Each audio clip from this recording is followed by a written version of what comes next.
Dear student of Department of Management, this video has been done on your course Introduction to Management, Chapter 2, Evolution of Management, topic Management in Antiquity.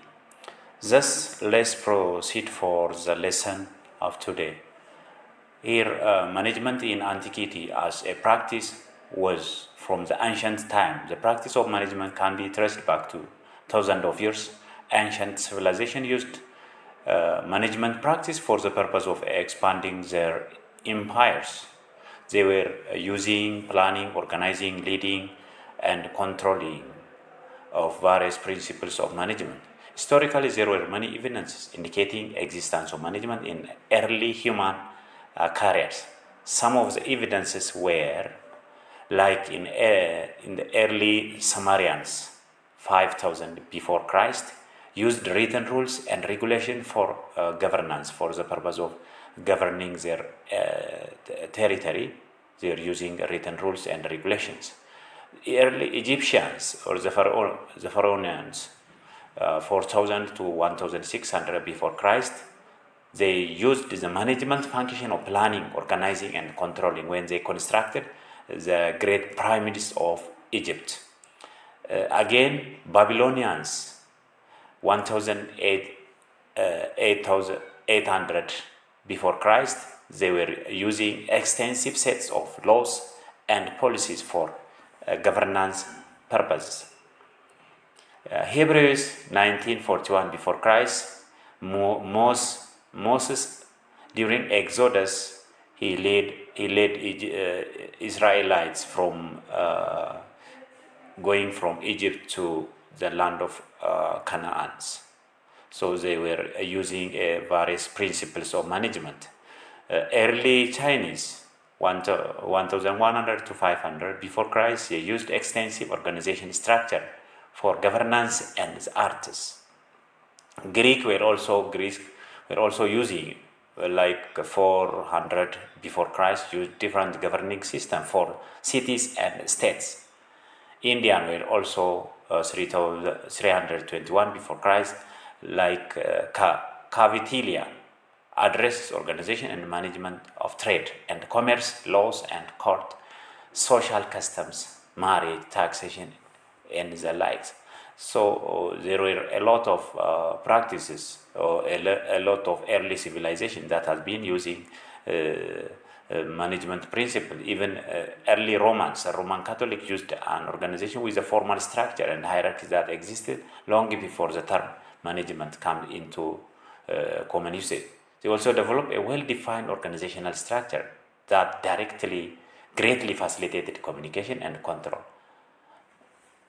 So all those early management practice have been used in the early eras, that is during Antiquity. Early contributor to management. In addition to this management in Antiquity, there were early contributor to management. Management as a field of study.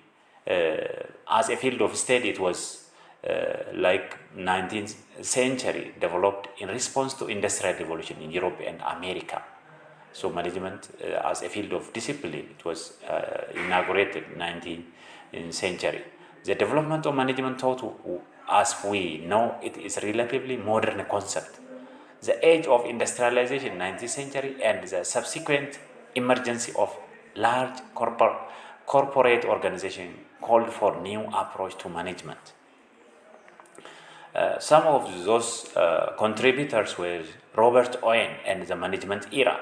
Robert Owen, 1771 to 1858, a British industrialist and reformer, was one of the first managers to recognize the importance of an organization's human resource.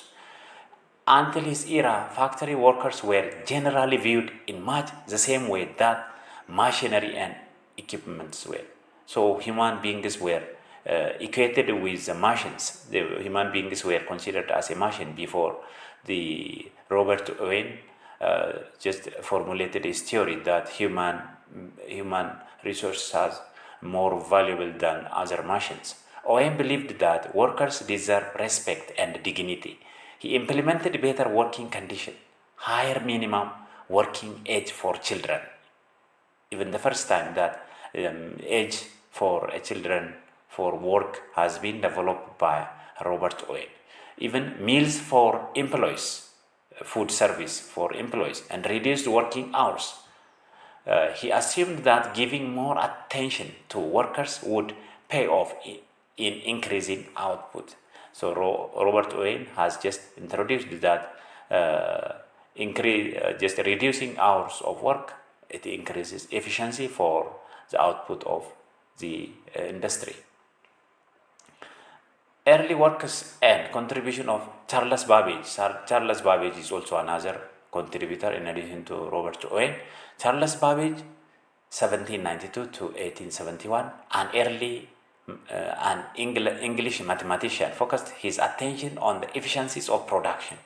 He placed great faith in the division of labor and advocated the application of mathematics to problems such as the efficient use of facilities and material. In sense, his work was a forerunner to both the classical and quantitative management perspective. He mainly focused on the quantitative management. He's the first or the pioneer in quantitative management. Nor Babbage did overlook the human element. Nor did Babbage overlook the human element. He understood that a harmonious relation between management and labor could serve to benefit both the favored, such as a profit-sharing plan. In many ways, Babbage was an originator of modern management theory and practice. Owen was primarily interested in the employee welfare, whereas Babbage focused his attention on efficiencies of production. So while comparing the two, Robert Owen and Charles Babbage, Owen mainly focused on the welfare of the employees, while Charles Babbage mainly focused on the increasing efficiency, especially using the mathematical quantitative management. Even in addition to this, Morse Cook worked directly with Tyler on several occasions. Cook's major contribution was the application of scientific management to education and municipal organization. Cook worked hard to bring management and labor together through scientific management. He believed that increasing productivity and would increase position of the manager as well as that of workers. Thus, Cook broadened the scope of scientific management and helped again support of organized labor. So here is this Cook his major contribution is application of scientific management to the education and municipal organizations. Besides these visionaries, other early pointers deserve mention.